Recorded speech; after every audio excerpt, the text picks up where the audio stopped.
Polytechnic University. PolyU leverages its world-class academic and research excellence to develop innovative solutions for a more sustainable tomorrow.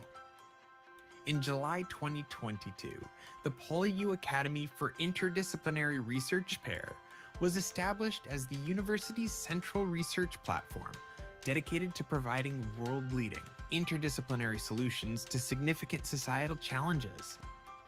PAIR is composed of multiple constituent research institutes and research centers.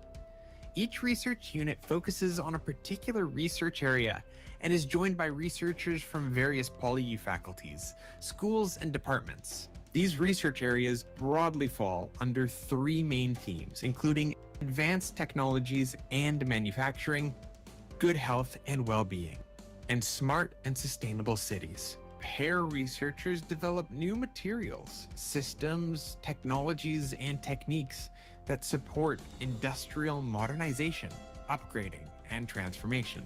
Look into the factors and mechanisms influencing human health and wellness and develop evidence-based solutions, and generate smart technology-based solutions for making urban operations and services more efficient, connected, and eco-friendly. We particularly value impactful collaborative activities in research and scholarship. PAIR researchers pursue research collaboration at different levels. In addition to interdisciplinary collaborations within and between research units, PAIR and its units establish partnerships with industries, governmental bodies, universities, and other external stakeholders. With internal and external collaborations, we have successfully translated PAIR-led innovations into commercializable solutions and practical applications, and established joint laboratories and research entities with external organizations, driving scientific breakthroughs, innovation, and technology development, and socioeconomic prosperity. PAIR's research excellence and research impact have been widely recognized at local, regional, and international levels. Our research outcomes have been published in leading journals, including Nature and Science. Innovations led by PAIR researchers have won prizes at various competitions and events, including the International Exhibition of Inventions Geneva. Many PAIR researchers have been named among the world's top 2% most cited scientists in their own areas of specialty. Individual researchers have been selected to the National Academies of Science or Engineering and as fellows of professional associations, and have been bestowed with local, national, and international awards and honors. Harnessing the strengths of PolyU's research and world-class scholars, PAIR will continue our unwavering efforts in research and scholarship, knowledge transfer, and collaboration to develop impactful solutions that benefit Hong Kong, the nation, and the world.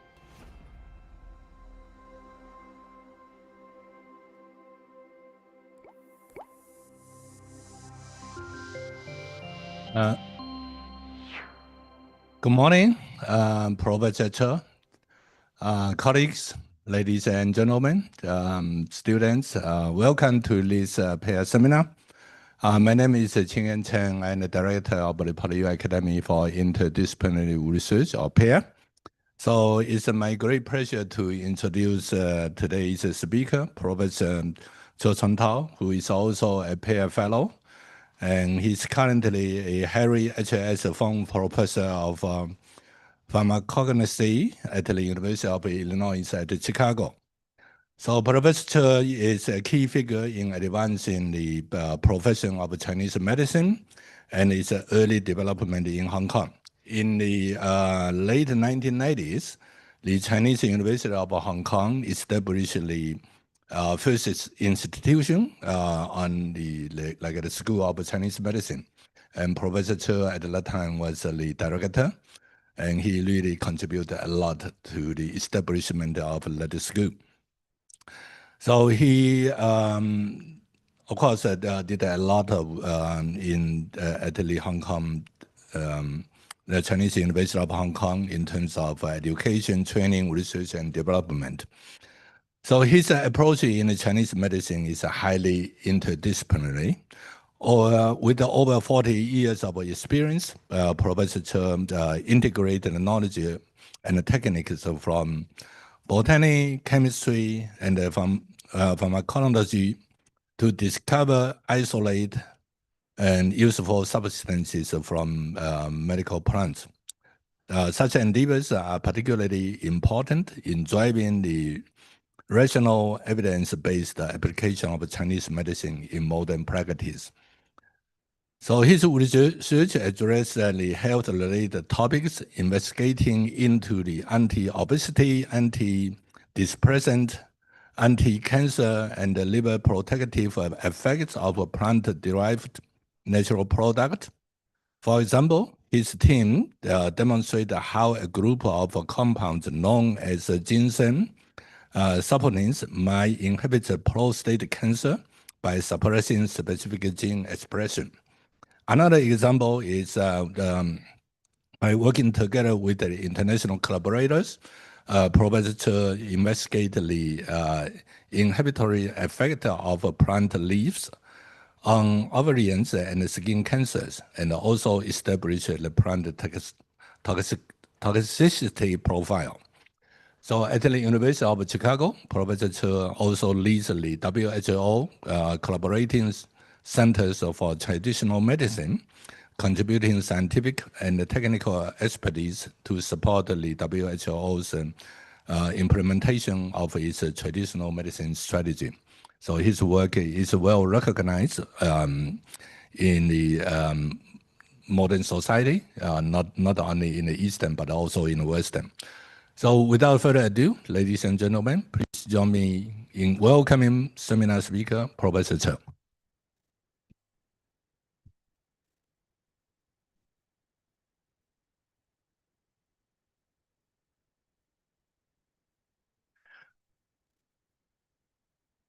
Well, thank you, Professor Chen, for your kind introduction, and good morning, ladies and gentlemen.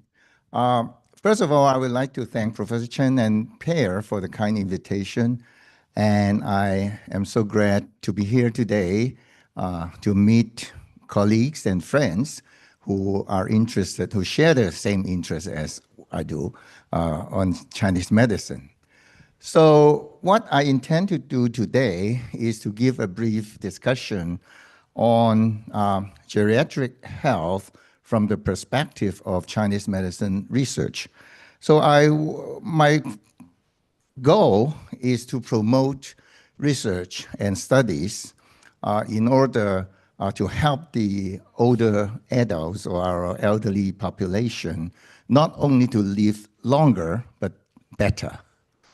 Let me see. Okay.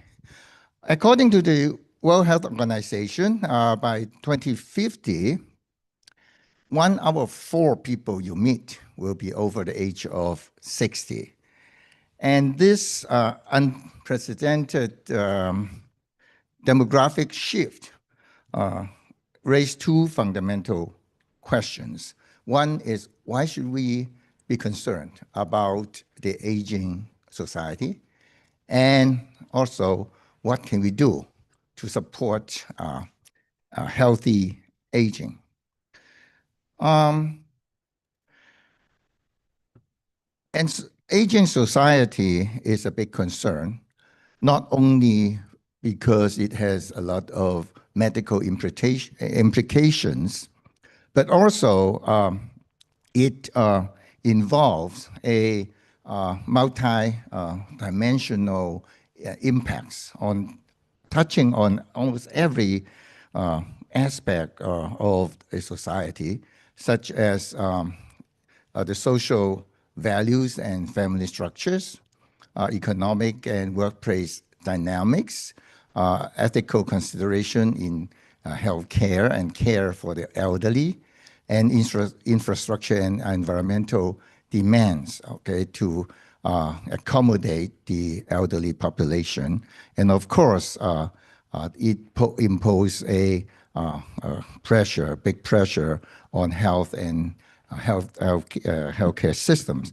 So in today's presentation, I would only focus on health, okay, the health issues. Now, as far as geriatric health and healthcare is concerned, the most challenging issues are associated with the burdens of chronic diseases, morbidity, and polypharmacy. People are taking more and more different kinds of medicines. And then also it deals with the functional decline and disability of the elderly. And then the quality of life can be compromised in many of those older adults. And of course, long-term specialized geriatric care is important, okay, to help those who are in need. So the question for us to answer is, when we are facing these health challenges, what can we do to support healthy, meaningful, and dignified aging? Okay. Now, we all realize that in the aging population, the most common problem are the heart diseases, stroke, and chronic pulmonary disorders. And in fact, these are on the top of the causes of death in the elderly. At the same time, conditions like sensory impairments, chronic pains, depressive disorders, falls, diabetes, dementia, and osteoarthritis, these are all major reasons why many elderlies lost their quality of life, mobility, and independence. So the question before us is not simply how long a person can live, but how well they can live with dignity, right? So Chinese medicine has its own way of interpreting aging. Now, instead of describing specific diseases like heart diseases, stroke, etc., it took a whole body view that would lead to illness.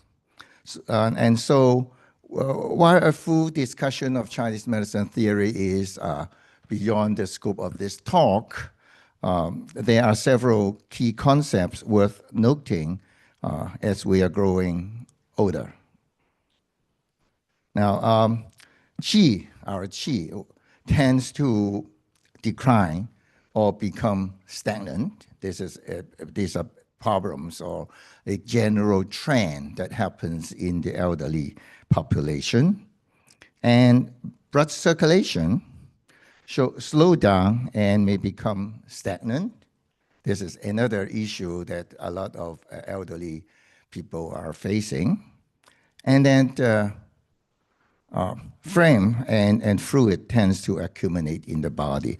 So diagnosis of these patterns or the constitutions of a body in patients or in the elderlies will guide us how to approach prevention and treatment, all right? But of course, we have good news. The good news is many of these age-related health problems are not inevitable. They can be prevented. They can be postponed, and some can even be prevented depending on how we choose to live, right? So with the right lifestyle, timely intervention, and a better understanding of the aging body, older adults can live not only longer, healthier, but more fulfilling lives. So in this context, Chinese medicine aims to support the body as a whole, right? And it brings a set of values that align naturally with geriatric health. And two principles summarize summarize this beautifully. Ji Mei Bang, illness prevention, and Yang Sang, okay, nurturing life. The idea of preventing illness is to emphasize proactive care instead of reactive treatment. So we have to do things before disease or any undesirable condition starts. And then it also emphasizes on intervening early before the disease become severe. And then the concept of nurturing life deals with protection and preservation of vitality through lifestyle, emotional balance, movement, diet, and proper rest. So altogether, this principle will shift our attention from treating illness to maintaining harmony within our body, from managing decline to building resilience, and from reacting to problems to nurturing stability and dignity. So how do we translate into practice? In the real world, Chinese medicine offers many tools and many different ways to prevent and to support healthy aging. As all of you know, using herbal treatments, acupuncture, moxibustion, and the movement therapies like Tai Chi and Qigong, and dietary and lifestyle guidance.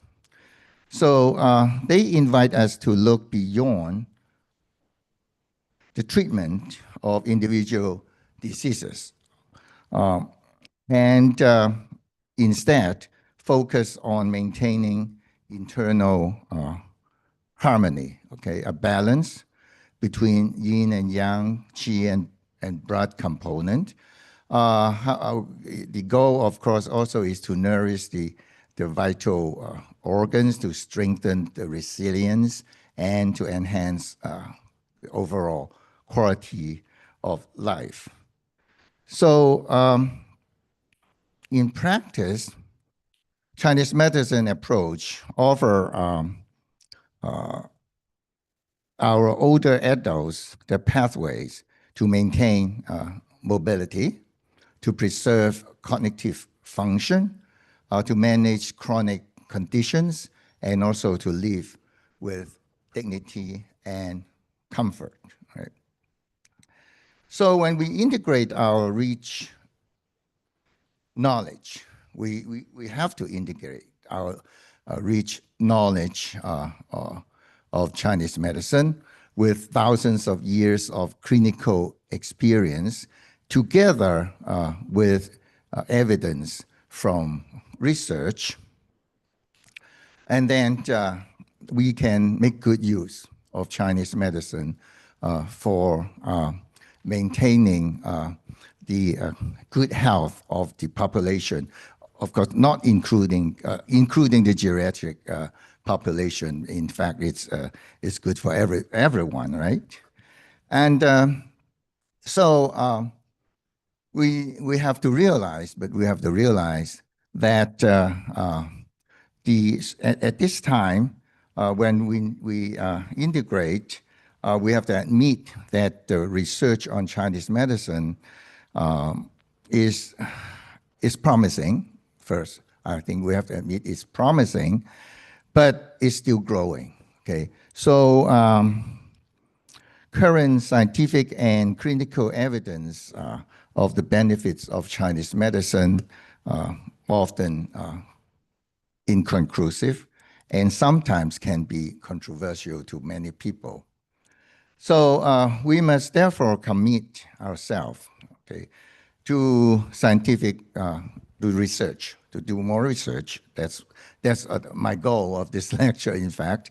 It's to promote the research to strengthen the foundation of Chinese medicine, ensuring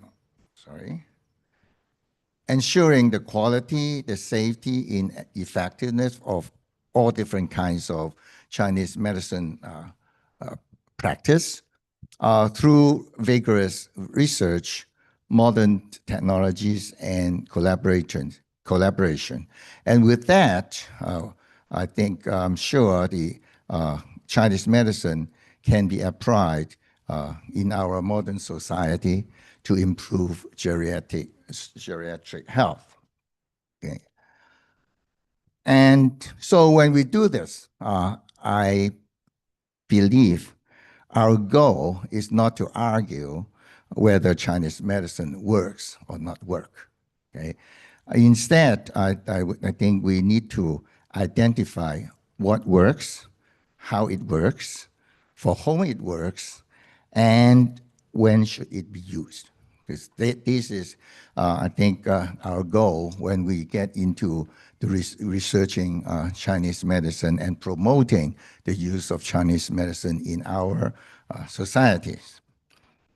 So in this talk, I will focus on an overview of current research findings that have shed light on the potential role of Chinese medicine in supporting geriatric health.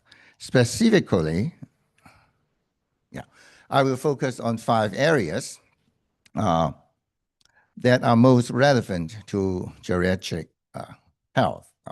Supporting cognitive function and brain health, managing pain and mobility issues, strengthening immunity and preventing illness, digestive health and nutrition absorption, as well as managing sleep and emotional well-being.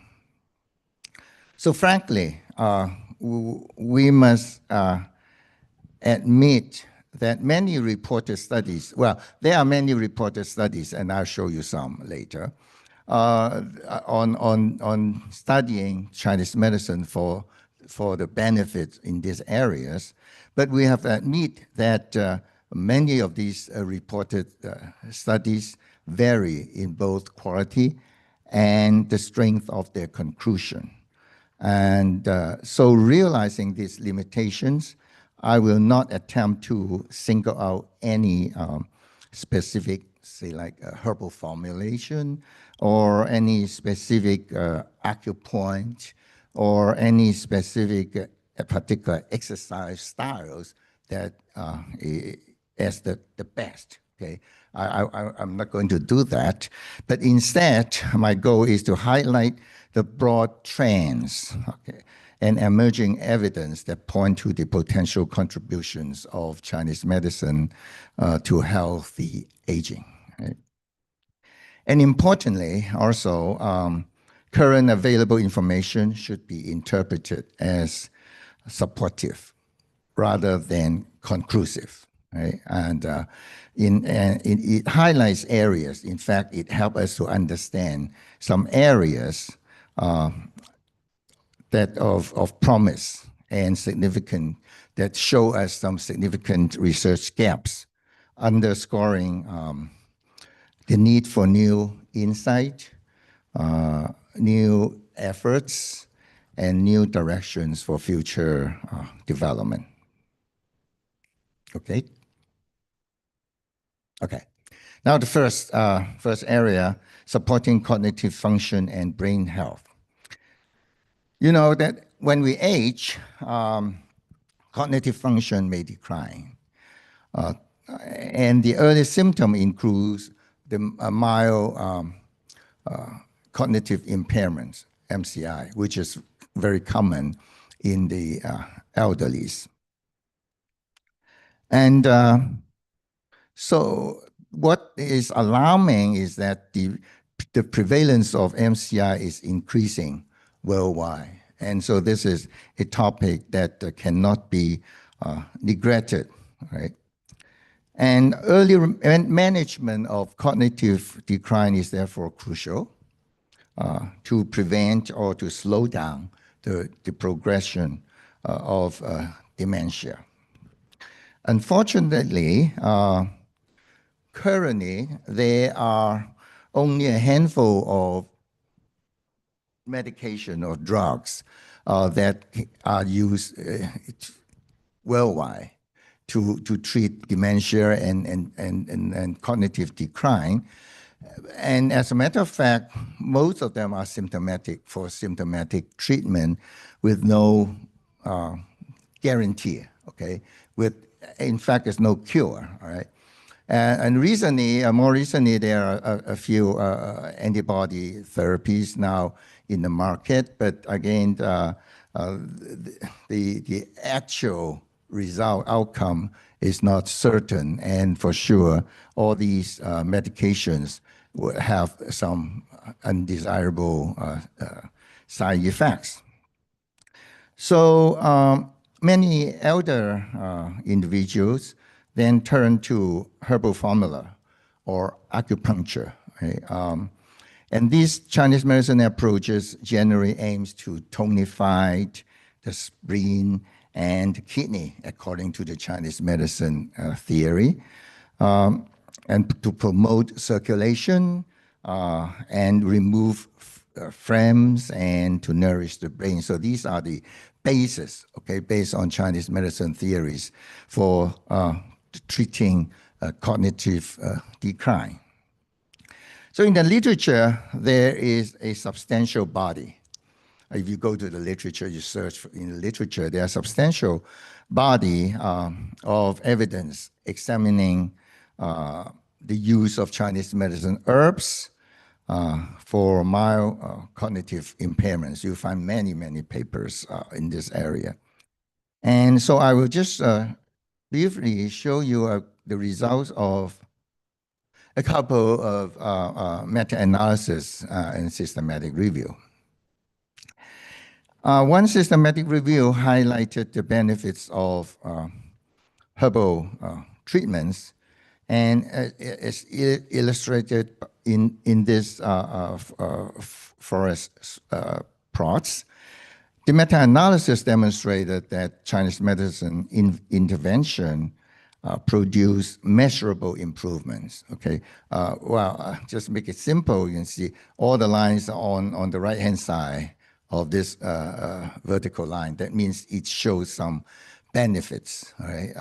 And in each line represent a study. So there are many studies, and these are meta-analysis studies, right?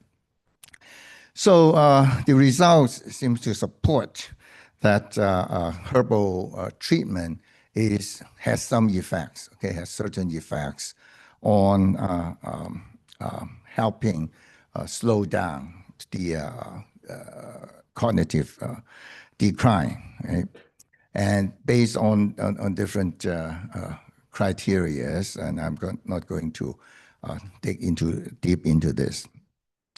And the same review also emphasized the role of ginkgo, right? If you are interested in herbal treatments, I think in the literature, probably ginkgo papers dominates all the literature regarding the use of herbs for memory improvement, for slowing down the progress of decline. So this it shows you again that, well, in this case, the effectiveness is on this side, all right? The ginkgo, there are many studies that this particular paper summarizes that ginkgo has some effects, okay, on the cognitive decline. And this conclusion echoes an earlier work, and in a systematic review that includes more than I think more than 2,000 participants, ginkgo was found to be more effective than placebo. And although you have to be cautious that the author also warned that the precise clinical relevance still requires further confirmation. And earlier this year,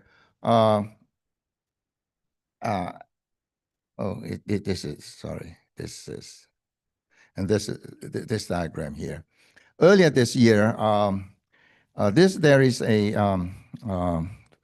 retrospective study provided the real-world evidence suggesting that ginkgo use, which is shown in the green line here, is associated with a reduced risk of dementia severity progression. And many Chinese medicine formulas also demonstrated potential effects, right, in animal studies to enhance cognitive function and neuroprotection through multiple biochemical pathways. So in these papers, you can see that the authors not only demonstrate some effects of these Chinese medicine formulas, but they also pinpointed to some mechanistic targets of the formula. So I'm not going to explain all these targets, but and also you have to note that this is not human data, but these are animal data. But these mechanistic findings that provides encouraging and point to meaningful avenues for further research.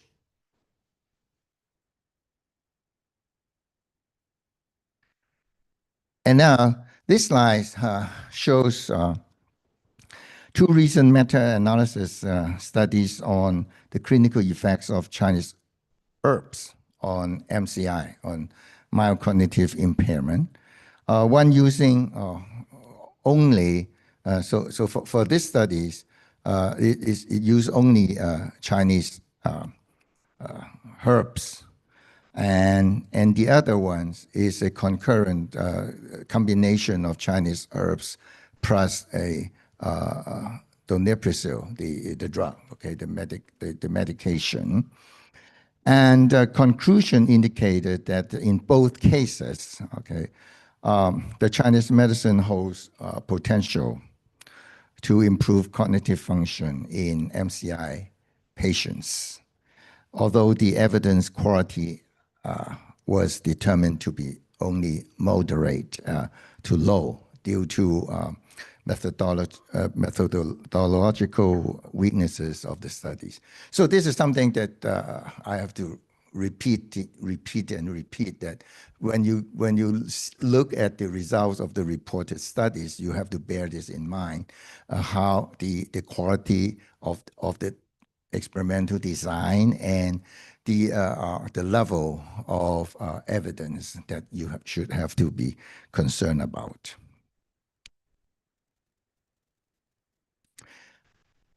Now, for many many health issues, an emerging area that you know is the microbiota gut-brain axis, right? And an imbalance in the gut microbiota has been linked to various cognitive issues and neurological conditions, okay? Such as the neurodevelopmental disorders, mood and stress, and neurodegenerative diseases. And so it has been postulated that yeah, in older adults, there is a change in the microflora in the gut, whereas the good so-called the good guys, the good bacteria decrease, while the bad one rises. Okay, so and there has been some reports that these changes in the microflora has something to do, can be related to the cognitive function. And so this table shows some studies with herbal formulations. Using these herbal formulations, it has been shown that the microflora profile improves, okay, in terms of the retaining more of the good guys and preventing the appearance of those, or the increase of those bad guys. And these changes seems to be able to correlate with the cognitive function. Okay, and of course the field of gut-brain axis is a fertile area, and while current data are insufficient, so far is insufficient to draw any conclusion, but emerging research has provided some hints, at least there are some hints that gut bacteria may impact age-related cognitive function through production or modulation of neurotransmitters, or regulation of the immune system, or influence on the body's stress response system. So this is some areas that you may be interested in if you go into this direction. All right, and this is all for herbal preparations. Oh, yeah. How about mind-body therapy for cognitive functions? Now, Chinese medicine exercise therapy, such as Batin Gum and acupuncture and Tai Chi, have been shown in systematic reviews and meta-analysis to improve attention, to improve executive functions, and improve memories in patients with cognitive impairments. And again, this shows the results of a meta-analysis of the effect of Batin Gum, on cognitive function and memory function. And in several studies, the result shows favorable talks, the exercise, all right, using the exercise. And in another meta-analysis, Tai Chi and Qigong, Tai Chi and Qigong appears to improve. Also, the result shows that they appears to improve executive function, the memory, the visual spatial function, and the global recognition in older adults with mild cognitive impairments. I'm sorry, I just keep showing you all these forest plots. And then in another studies involving a lot, I think it's almost like 2,000 patients or subjects, acupuncture combined with Qigong, and also Qigong itself and Tai Chi itself, they all shows some good results, okay, to improve the cognitive functions.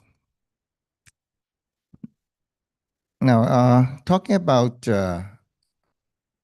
acupuncture, Acupuncture also shows some, in many studies, the use of acupuncture also demonstrates good results. So I'm not going to dwell on this anymore. So this diagram just to show you that in the literature, we do have positive results regardless of the quality or the exact quality of these studies, right?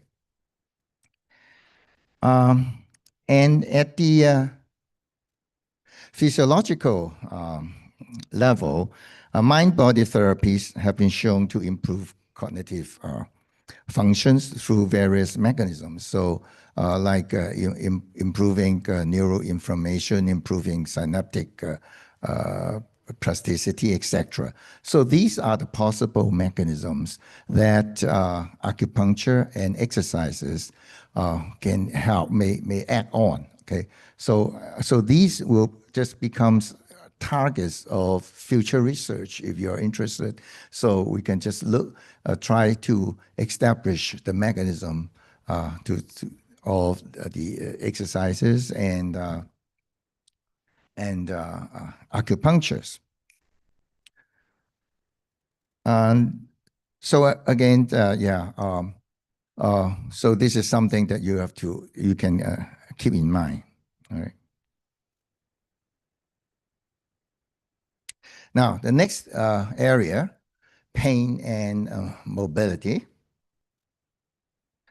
Pain management is a global public health priority, as you know, and chronic pain is a significant health challenge, particularly in the older population.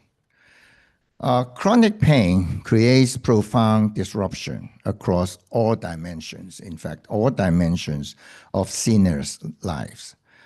Beyond the physical discomfort, it significantly impacts the mobility. It causes low sleep quality and less independent, and also it may impose some emotional issues in the elderly populations. So while non-steroidal anti-inflammatory drugs and even steroids or opioids are used, and there's no treatment protocol that can be considered as the method of choice. So they all have their shortcomings. And so for Chinese medicine, it views pain as a result of qi and blood blockage.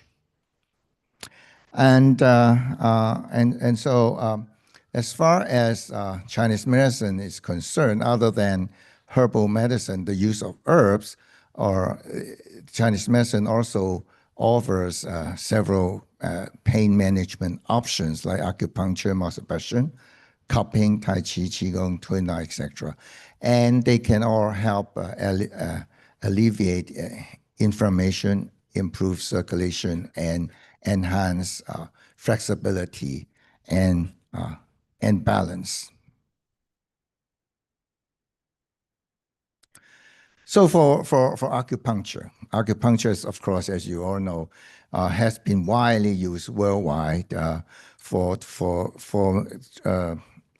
pain control, and particularly chronic pains.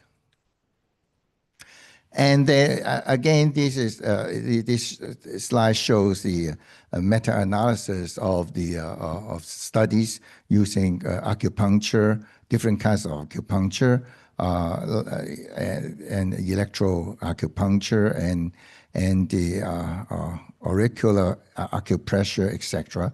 And they also some positive results, okay, for pain control.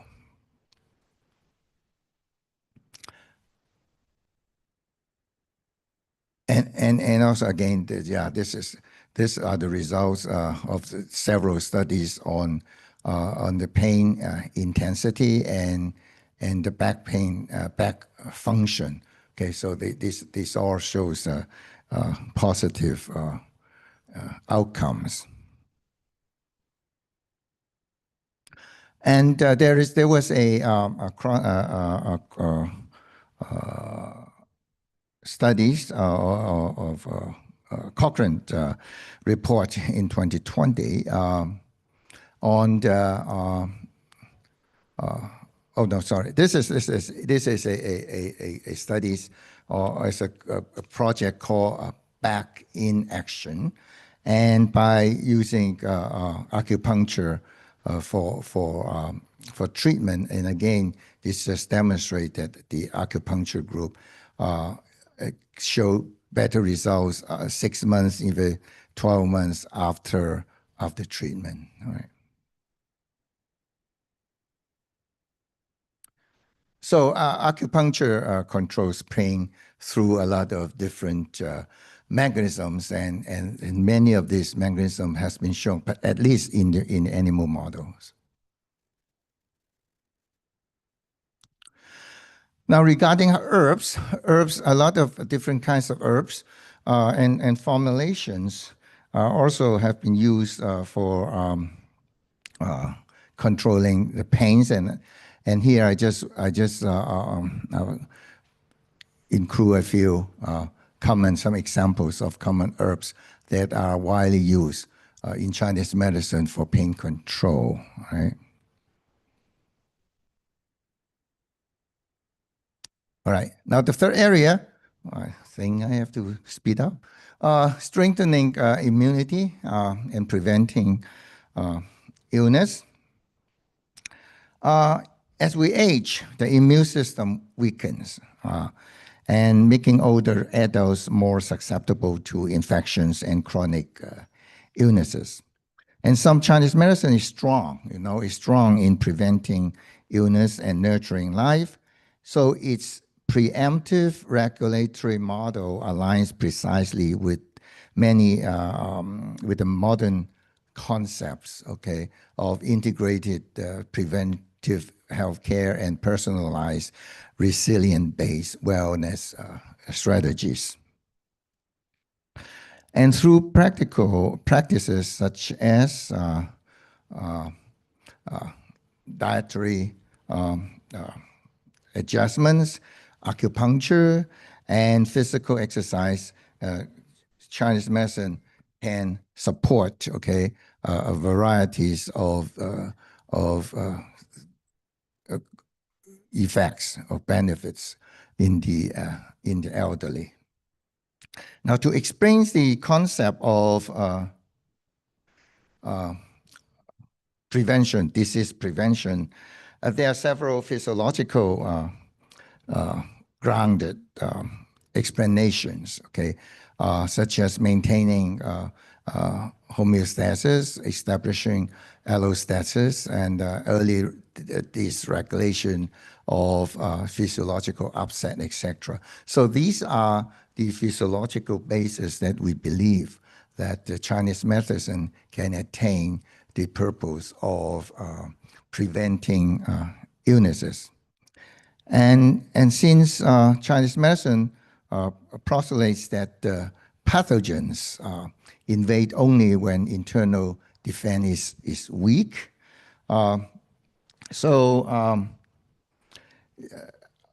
it supports to strengthen the immune resilience to prevent weakening of the innate immunity, or to prevent reduction of the T cell repertoire and etc.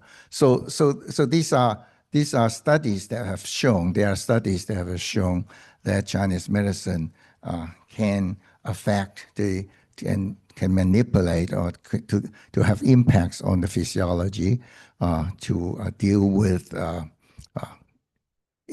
strengthening the immune system, right? And yeah, and there are a number of formulations that have been shown to be effective. And I just want to show you a field that has been better studied. And Well, yeah, there is a report of a modified, what is it? A modified Yoping Fengshan, yeah, that will help the elderly populations to prevent flu, common colds. Okay, so yeah, because of the time, I'm not going to go into the details of this. And then there is another studies to show that the formulation, some of the herbal formulation, can reduce the cases of rehospitalization of pneumonia. And then also, there is another studies to show that some the formulation can enhance the different physiological parameters. So these are some studies that's showing the effect of herbal medicines. And then apart from the formulations, of course, there are many herbal drugs, herb or single herbs or Chinese medicine herbs that have also been demonstrated to have effects on the immunomodulating ability.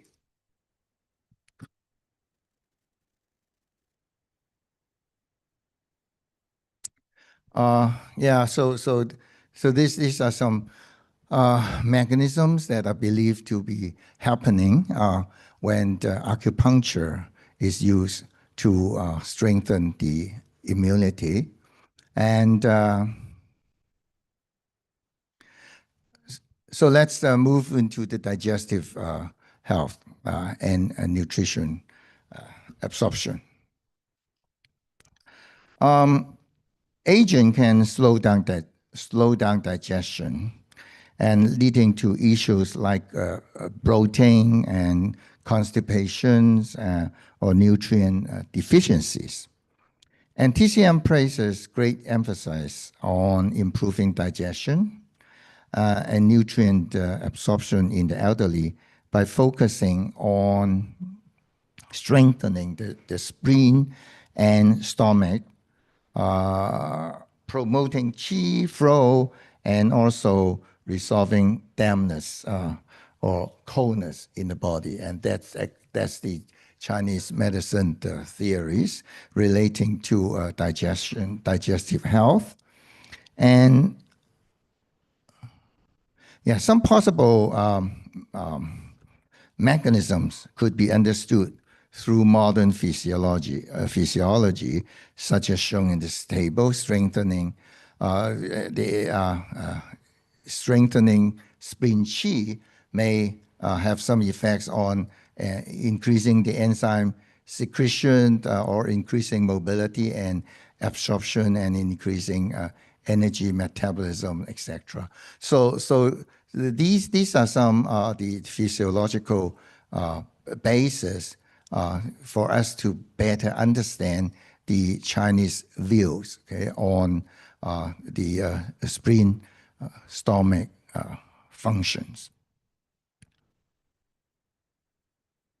And then, of course, in the literature, there are many studies on the effects of Chinese herbs related to improving digestive health, including to strengthen the qi, to replenish your blood, to strengthen your spleen, and nourishing yin, and warming the yang, and also some digestive functions. So these are, in many cases, a combination, okay, of these herbs will help to improve the digestive health.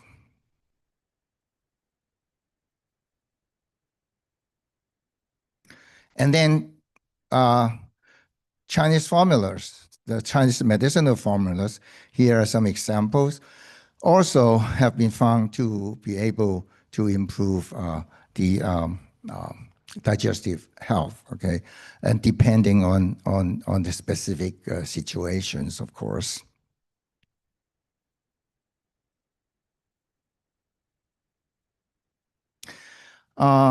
Then besides herbal treatment, of course, acupuncture. Okay, it seems acupuncturists can do everything, right? And acupuncture has also been shown to be able to manage our digestive disorders. Okay.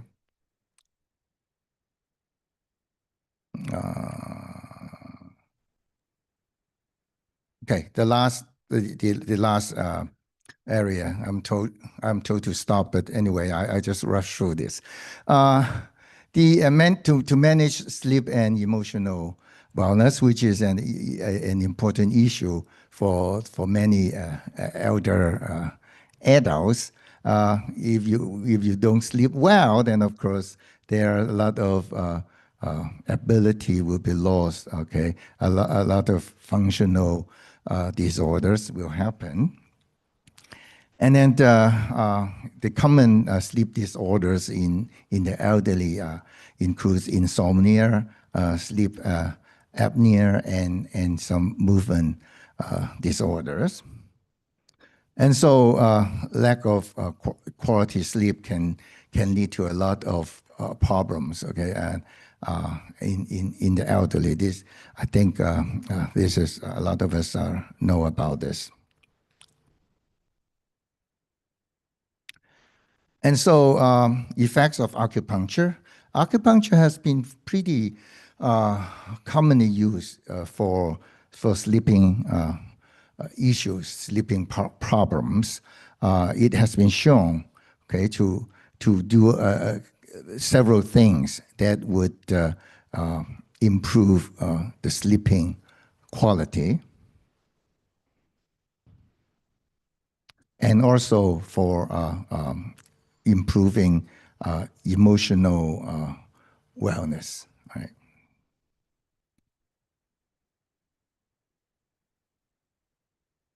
Here, just some examples of the study.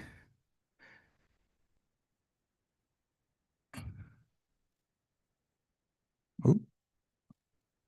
Yeah, this is just more study results on using acupunctures, okay, to improve sleep. So I'm sorry that I have no time to go into this. And again, herbs, okay, can be useful. And these are examples of herbs that are good for managing sleeps.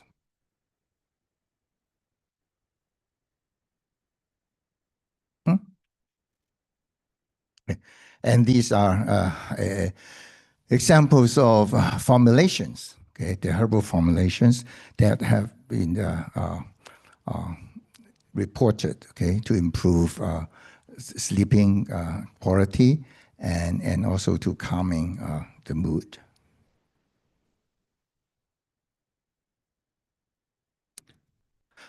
All right, now let me, okay, this is another studies, and I believe this study was done here by Professor Jerry Young on the depression, all right. All right, I'm sorry that I have to rush through the last many slides. And so as our society grows older, we are challenged not only to treat diseases, but also to protect vitality, to preserve function, and to uphold the dignity, okay, throughout the later lives. And in this context, we have considered Chinese medicine not as a replacement, okay, as for the modern healthcare, but as a complementary partner, right, within the broader continuum of aging care. With that said, we need also to acknowledge that the current evidence basis for Chinese medicine approaches remain uneven, and these limitations underscores the need for cautious interpretation and continue scientific scrutiny. Further, many more studies have to be done. And so it is clear that the demands for holistic and integrative approach to geriatric wellness is growing, and the need for both robust research and well-designed clinical trials is imperative. And by thoughtfully combining biomedical and traditional knowledge, we can work towards optimizing care for our older populations, including myself, of course. And I'm sure that we all agree that they deserve nothing less. Right? With that, I want to thank you for your attention and I wish you a Happy New Year. Thank you.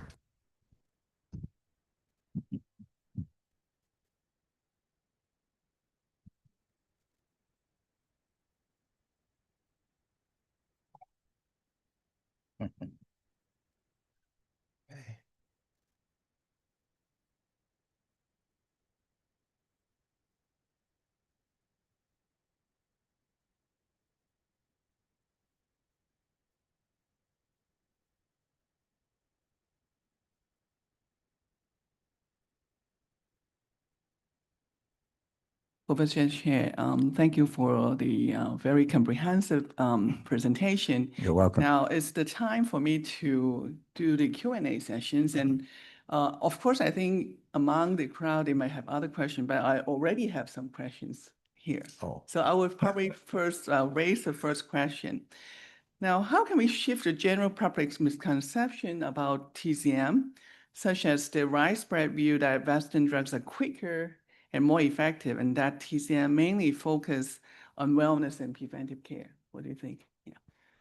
Well, I think the concept that Western medicine is quicker and more effective, while Chinese medicine is specializing in more preventive and long-term care.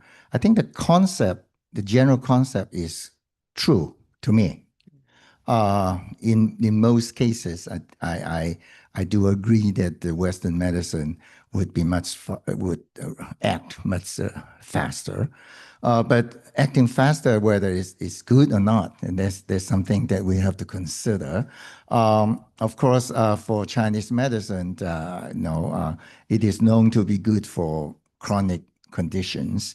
And also, I think the beauty of Chinese medicine is to build up our own body's resilience and response to the outside, to the environment. Now, so the question is how we can change the public image of this? I think education is important for the general public. In the last few years, I can see that in Hong Kong, there has been a great step in developing Chinese medicine. We have graduated, I don't know how many new Chinese medicine practitioners with the degree programs, and they are all practicing. And I think Chinese medicine clinics are opening up everywhere now these days, and that certainly will help people to think about the use of Chinese medicine. And particularly in the younger generation, I believe they have more trust on the younger practitioners. And then with the opening of the Chinese Medicine Hospital, I think there's another important step that to change the mentality of the public, that they can now turn to Chinese medicine for certain kind of conditions. And of course, public education is also important. Now, since you bring up the Chinese medicine hospital, I have a question related to that. Okay, so one of our students from logistics is wondering how can we more effectively integrate it into the automated dispensing center in the Hong Kong Chinese Medicine Hospital. So I think it's a more technical questions. How can we do that more effectively? I think more automation is a trend, okay, to do a lot of things. Of course, the dispensing of Chinese medicine can be automated. In fact, in some bigger clinics, there are some machines that I saw that would just prepare the mixture of the formulation automatically. I'm not good in this area, but I believe this is what the question is about. Now, in the Chinese Medicine Hospital, I have no idea how they are doing it, or whether they have any plan to do that, the automation of dispensing. But as far as I'm concerned, I believe this is a good way to go forward. I know nothing about the technical side, how you can do this, but I'm sure there are machines already out there that can help. Now, since we are talking about the Chinese Medicine Hospital, we might not have all the answers, but I'm going to bring this up, okay? Say the question is about how we can integrate like TCM and Western medicines in a way that provide better treatment for patients. It's a very broad question, but I want to kind of add a little bit of my own question to this, because I think PolyU has been very strong in allied health. So it's not necessarily just the practitioners and the physicians from the Western world, but more like how do we integrate maybe our physiotherapy or our training, like speech therapy, or we have all kinds of things. Okay, so how can we provide a better treatment to our patients? How can we do it in what way? Okay. Well, I think first, within PolyU, I think you have already set up good examples of interdisciplinary research and also interdisciplinary treatment programs. But as a whole, I think collaboration or integration start with understanding.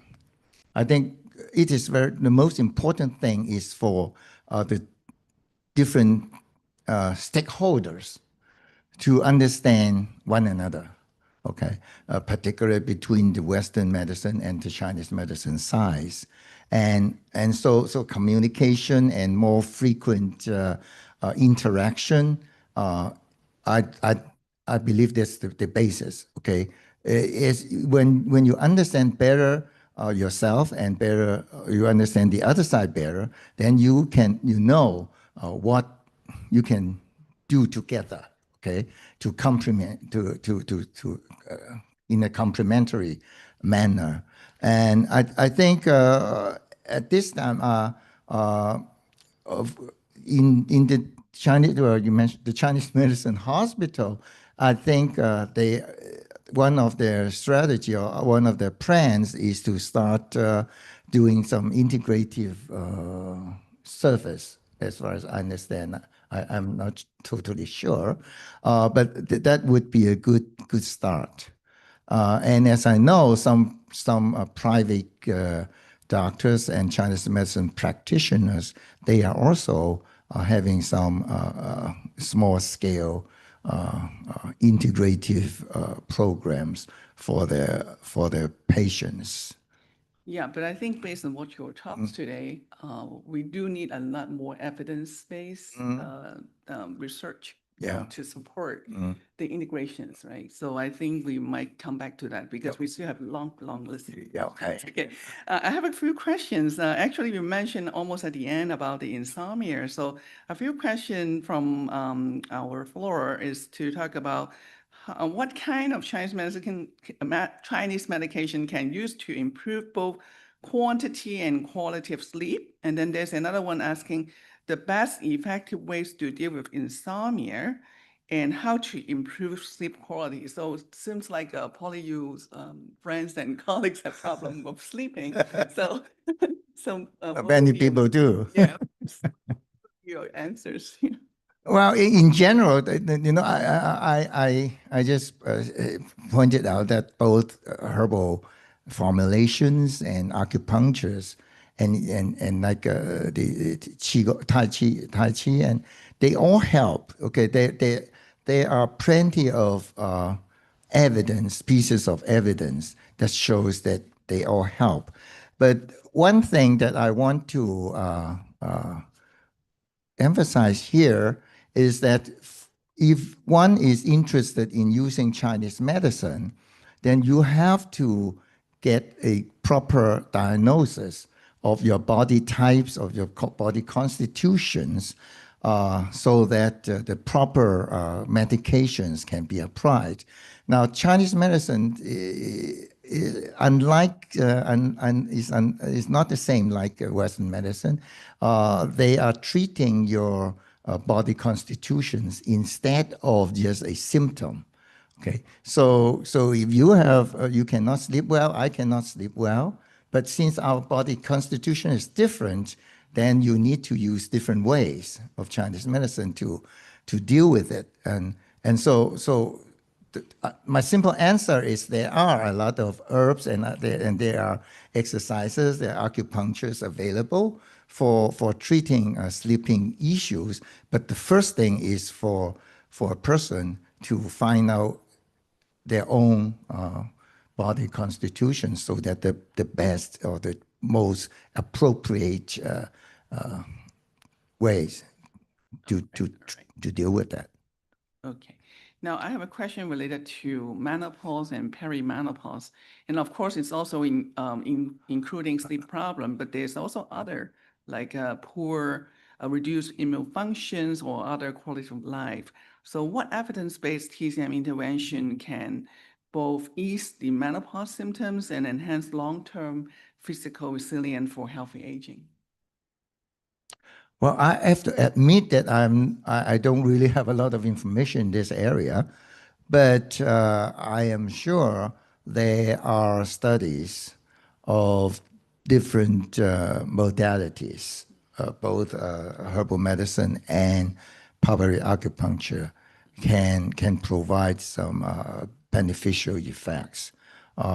Since I'm not a clinician, so I'm not able to answer this. Right. Now, you mentioned about the mobility problem. So there's a question related to whether acupuncture is recommended for arthritis. Have you come across any of those literature? I think yeah. I think after acupuncture has been applied to arthritis, and I cannot recall exactly what the acupoints they use, but for sure, yeah, there are reports, and I think many practitioners are actually doing that. Okay, now, so come back to something more on the drug side. Okay, so I have a question related to the bitterness of herbal. So TCM usually face a barrier for consumptions due to people that they are not familiar with them, and also the taste. So do you have any suggestions for overcoming this barrier? I like the bitterness. And, yeah. Well, in the last many years now, we have those granules and tablets, capsules, prepared from herbal drugs and from different formulations, and at least I think the capsules and the tablets can solve this problem if bitterness is a major issue.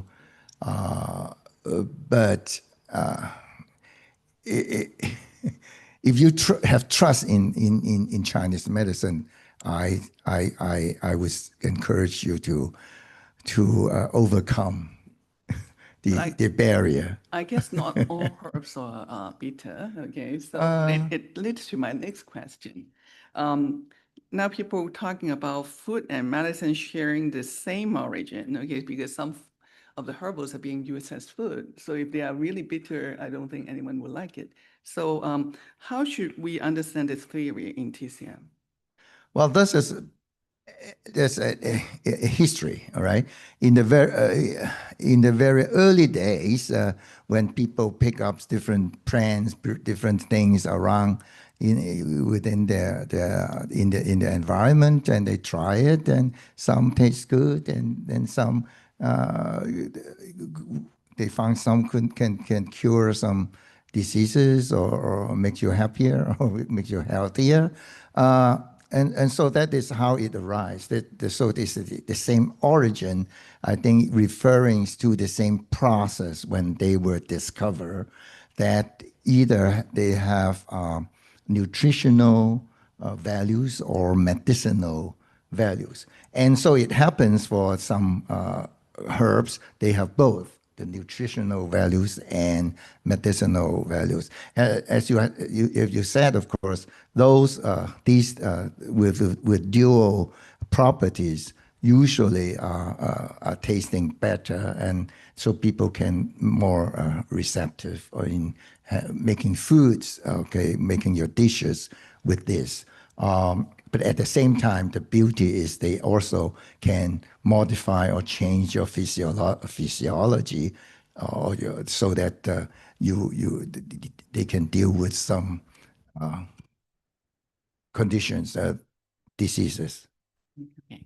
Now I have one question from a young pharmacology scholar, and he wants your advice to how to initiate a Chinese medical research project. Wow.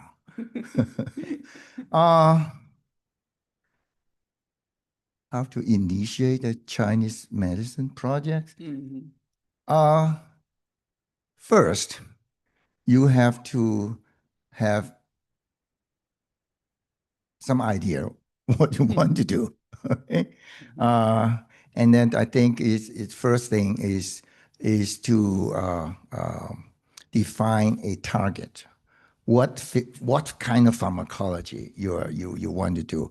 And of course it depends maybe on your interest, depends on the resource available to you, and also depends on the relevance to the medical or biomedical areas.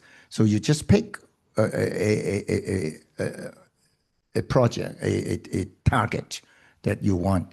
And the second thing, then, of course, then you look into the literature to see what kind of Chinese medicine modalities or what kind of herbs or acupuncture or whatever have been shown to have some effects on your target physiology.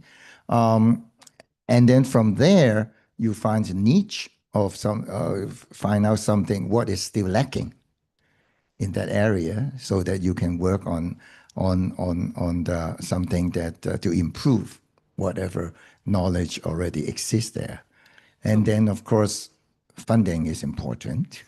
Now, just based on what you said, the research gap is something that they need to know, right? Yeah. But you're an expert in pharmacology.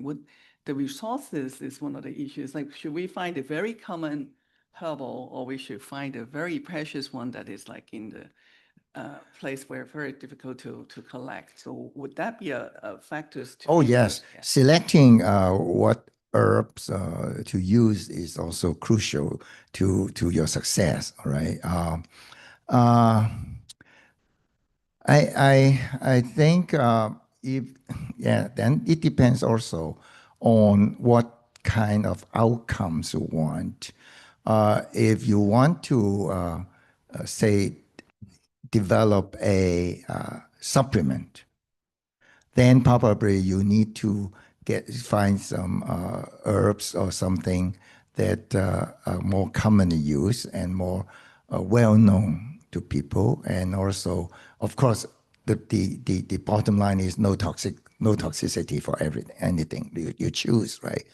And then also you have to consider how you can get the materials to start with. There are many materials, herbal materials that are not easy to get. And then, of course, then one option is to collaborate. And so collaboration is another issue. Then you need to work with other expertise and to do it. Okay. Yeah. Now I have a Chinese question. I tried my best to translate, but Professor Chen, you can look at the Chinese. Okay. So the question from the social media, they're asking now when people get old, just like what you show in your PowerPoint, in the Chinese medicine, there's some theory about qi and about they are very weak and also stagnant of the blood. Okay. So how does that relate to healthy aging? Okay, so what do you think? Meaning the relationship between all these conditions and healthy aging, is it because it's not healthy, so they get this way? I think probably that's the question. Well, yeah, I think as I said, like when one grows older, then there are deficiencies in your qi and yin and yang, and your blood circulation become a little stagnant and so forth and so forth. And well, these are, from the Chinese medicine point of view, these are natural conditions that happens when one grow older. But of course, this is not a desirable condition. In Chinese medicine, you always need the equilibrium, you always need a balance of all your internal components. So when your internal components becomes imbalanced, then that's not a good sign. And and with that, you may develop into some unhealthy conditions. I think that I'm not sure what the question is well, but that's so the overall goal, of course, is to restore the balance of your qi, of your so that could be like a blood. target for intervention, you think? Oh yeah, oh yeah, Okay. yeah. So to strengthening your spleen, strengthening your stomach, and those are the targets, and to restore the normal condition, normal functioning. Okay. All right. Thank you, Professor Xie. Thank you. I do have another question, but because of time, we probably would like to conclude now. Okay. And what is the next thing to do? This. Okay. Thank Thank you you. again. Thank Okay. you. Thank you. Well, thank you again, Professor Che, for your wonderful talk. Please, everyone, please give Professor another round of applause. So to express our appreciation to you, we make this special souvenir for you with your title of lecture and so on it. Take a photo.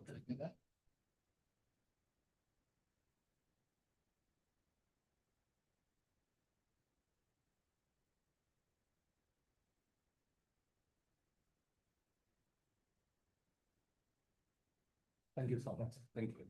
Thank you. Yeah. Oh, one more photo, of course.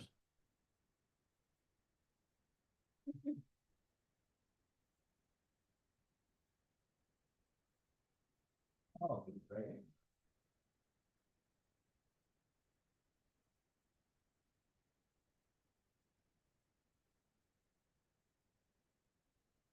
Thank you. Thank you. Yes. So I'd like to thank Professor Wang for moderating the Q&A session. And many of you know that we at the pair organize the distinguished lectures and seminars from time to time. So I'd like to invite all of you to come to our next one. I believe will be announced very soon. And I'd like also to take the opportunity to thank you all for your participation and hope to see you next time. So this seminar is adjourned. Thank you very much.